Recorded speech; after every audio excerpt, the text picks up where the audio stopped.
He thought it was just another job, a quick repair on a billionaire's private jet before it took off. But the moment he stepped onto that runway, the whispers started, the smirks, the kind of looks that said he didn't belong there. No one knew that what he was about to uncover would not only stop that jet from leaving, but also shatter the reputation of one of the most powerful men in aviation. By the end of that day, the woman who hired him would make an offer that would change his life forever. The question is, why him? Daniel Carter had spent nearly 2 decades working on engines, cars, boats, and, when he got lucky, private aircraft. He wasn't rich, but he was known in his community as the man who could fix anything that moved. His small garage, tucked between a laundromat and an old bakery, smelled of oil and determination. Every job mattered to him, not just for the paycheck, but because every repair was a quiet statement against those who doubted him. On a crisp morning, his phone buzzed with a call unlike any he'd had before.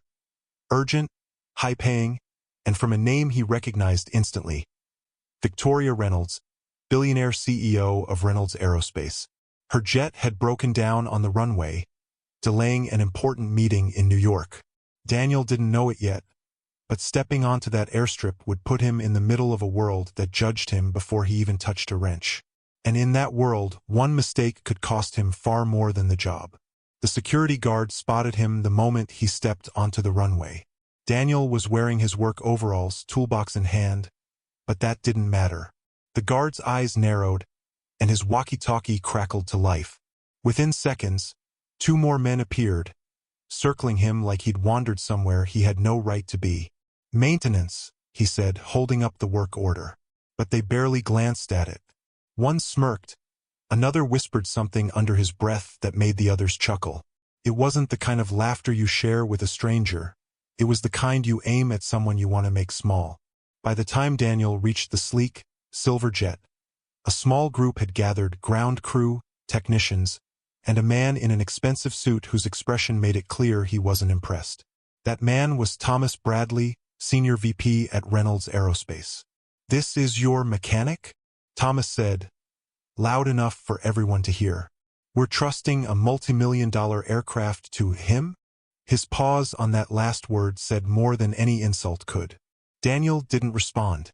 Years in this business had taught him that some people saw skill only when it came packaged the way they expected. He set down his tools and got to work. But as he inspected the jet's pressurization system, something didn't add up. A critical valve wasn't just faulty, it was dangerously close to failing mid-flight. One mistake, one shift in air pressure, and everyone on board could be dead before the pilot had time to react.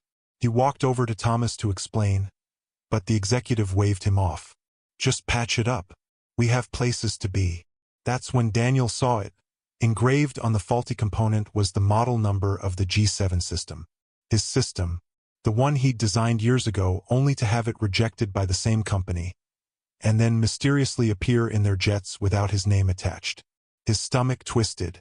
This wasn't just about a broken part, it was about years of stolen credit, years of being told he wasn't a fit for leadership, years of watching others profit from his ideas while he scraped by. He looked around at the faces watching him. Some amused, some impatient, some simply curious. No one here knew that the man they were dismissing had just uncovered a deadly flaw that could take down a billionaire's empire. And no one here knew he had proof.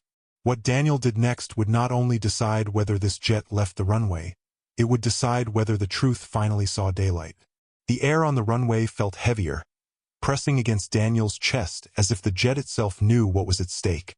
He stepped back from the open panel, holding the faulty part in his hand like it was evidence in a trial. "This can't fly," he said firmly. Thomas's jaw tightened. "Do your job, Carter. Replace it and keep your mouth shut." That was the moment Daniel realized the danger wasn't just mechanical. It was political. If he replaced the part quietly, no one would know the truth. If he spoke up, he'd be labeled difficult. Maybe blacklisted from an industry that already treated him like an outsider. The billionaire herself, Victoria Reynolds, approached, heels clicking against the tarmac. "What's the delay?" she asked. Her voice was calm, but her eyes scanned the scene with sharp precision. Daniel held up the component. "This is part of the G7 system, my design, and it's defective." If you take off, this jet might not land in one piece. Gasps from the crew. Whispers. Thomas's face went pale, then red. Security, he barked, but Victoria raised a hand. How do you know it's yours? She asked. Daniel flipped the part over, showing a small, almost invisible engraving. His initials etched there years ago when the prototype was still his. Proof that they had stolen his work. Proof that they had cut corners and put lives at risk. For a split second, no one moved. The wind whipped across the runway, the smell of jet fuel filling the air. And then Victoria's gaze shifted from the part to Daniel to Thomas. In that silent exchange, Daniel knew. The truth had just detonated in front of the most powerful woman in the company. Whatever happened next would decide not only his future, but whether years of discrimination and theft would finally be dragged into the light. In the days that followed, the runway confrontation became the spark that lit a fire. Victoria ordered an immediate investigation. Within weeks, Thomas Bradley was suspended. His history of stealing credit and covering up safety issues laid bare for the world to see. For Daniel, it wasn't just vindication. It was a rewriting of his place in the industry that had tried to shut him out. He was publicly credited as the original designer of the G7 system, awarded full financial compensation, and, at Victoria's insistence, appointed director of innovation at Reynolds Aerospace. But Daniel didn't stop there. With his new position and resources, he launched a technology training center for underprivileged youth, especially young black engineers who were told they didn't belong in high-tech spaces. He knew that changing one life wasn't enough. The real victory would be in building doors so wide that no one could close them again. Still, the memory of that runway lingered. The smirks, the dismissals, the quiet assumption that he couldn't possibly be the mind behind the machine. It was a reminder that talent doesn't always break through on its own. It often has to fight to be seen. Daniel's story is rare not because it happened, but because it ended in justice. Most don't, and that raises the question, how many Daniels are still out there, walking onto runways, into boardrooms, into job interviews, carrying brilliance that the world refuses to recognize?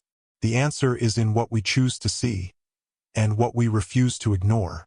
What did you think of Daniel's journey from being doubted on the runway to exposing the truth and changing countless lives? If his story inspired you, show your support by liking this video and sharing it with others. Don't forget to subscribe so you never miss more stories that shine a light on courage, justice, and real change.